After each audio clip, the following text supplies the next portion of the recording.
أهلا بيكم في فيديو جديد. النهاردة هنتكلم عن الفنانة اللي ساعدت والدتها في التخلص من والدها وكانت نهايتها صادمة. يا ريت قبل ما نبدأ الفيديو تنزلوا تعملوا إعجاب للفيديو وتشتركوا في القناة وتضغطوا على زرار الجرس علشان يوصلكم كل جديد. حكايتنا النهاردة عن الفنانة زوزو محمد. اتولدت زوزو محمد في 25 يناير عام 1924 في القاهرة في حي شعبي، وكانت من أسرة فقيرة جدا. كانت زوزو محمد عندها موهبة الرقص من صغرها. حاولت والدتها إنها تنمي عندها الموهبة دي علشان تبقى فنانة مشهورة وتساعدها في مصروف البيت وتخرجها من حالة الفقر اللي هم فيها. وكانت والدتها بتروح بيها أماكن كتيرة علشان تعلمها الرقص وتنمي موهبتها من غير ما يعرف والدها، لأنه بطبيعة عمله كان بيسافر كتير. وفي يوم من الأيام رجع والد زوزو البيت وفي حد قاله إن بنته بتتعلم الرقص. ساعتها والد زوزو قلب الدنيا عليها وطيها وقال أبدا مش ممكن بنتي تشتغل رقاصة، وأصر والد زوزو إنه يمنعها من الشغلانة دي.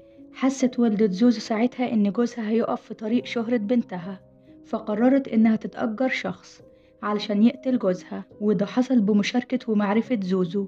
وبعدها توفى والد زوزو وقررت زوزو إنها تمارس هوايتها في الرقص. بدأت زوزو محمد مشوارها الفني لما عرفت إن في مسابقة رقص في مكان خاص بالراقصة بديعة مصابني. ولما شافت بديعة مصابني موهبة زوزو حست إن ليها مستقبل كبير في الرقص وضمتها لفرقتها الخاصة. وبعد كده بدأت رحلة الفنانة زوزو محمد في المجال السينمائي، وفي سنة 1944 شاركت في أول أعمالها السينمائية في فيلم ابنين، واللي اختارها للدور هو المخرج نيازي مصطفى. بعدها شاركت في فيلم كدب في كدب واللي قام ببطولته أنور وجدي، وشاركت بدور الرقاصة في كتير من الأفلام. شاركت زوزو محمد بدور البطولة للمرة الأولى والأخيرة في فيلم بيت النتاش عام 1952، والفيلم ده كان أهم أدوارها في السينما. وزوزو عملت حوالي 19 فيلم، كان آخر فيلم ليها حسن وماريكا عام 1959. في عام 1954 حبت زوزو محمد مساعد مخرج اسمه محمد الجداوي واتجوزته، لكنه كان بيغير عليها بشكل كبير لدرجة إنه كان بيروح معاها أماكن التصوير علشان يراقبها، ولو شافها واقفة مع أي حد كان بيتغاظ جدا لأنه بيغير عليها بجنون. زوزو صبرت عليه كتير لكنها ما قدرتش إنها تتحمل تصرفاته، فطلبت منه الطلاق. في البداية رفض محمد الجداوي إنه يطلقها، لكنها أجبرته على الطلاق وطلقها سنة 1958 وما كانتش خلفت منه. لكن للأسف المشكلة ما انتهتش بعد طلاق زوزو من محمد. فضل محمد يطاردها في كل مكان بتروحه وكان بيهددها بالقتل، لدرجة إنه حاول في يوم إنه يشوه وشها بمية نار، لكن في ناس اتدخلت ساعتها وما حصلهاش حاجة.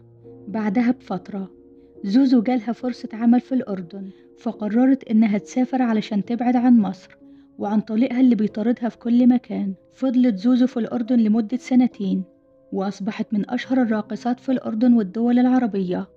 لكن للأسف مفيش فرح دايم.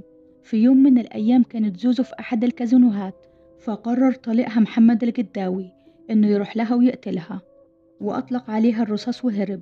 لكن الشرطة قدرت إنها تقبض عليه. ورحلت زوزو عن عالم الفن في 26 فبراير عام 1960 وكان عمرها ساعتها 36 سنة. وكانت نهاية زوزو نهاية مأساوية زي ما عملت في والدها داين تو دان. لو عجبكم الفيديو ياريت نعمل لايك ونشترك في القناة ونضغط على زرار الجرس علشان يوصل لكم كل جديد.